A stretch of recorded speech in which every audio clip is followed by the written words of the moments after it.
Magandang araw! Samahan niyo ako magluto ng pansit canton na request ng aming mga kapatid na si Ayesha at si Mel.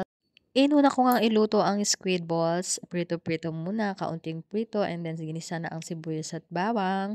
At nung naging golden brown nga ay nilagay ko na ang karne para masangkot siya at pinabayaan ko lang siyang paprito-prito ng kaunti.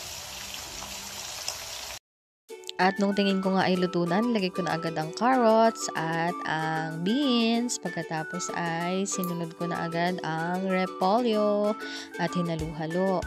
Pagkatapos noon ay hinango ko na yan sa kanyang lalagyan at nagpakulo na agad ako ng tubig at tinimplahan ko na ng toyo at kung anik-anik.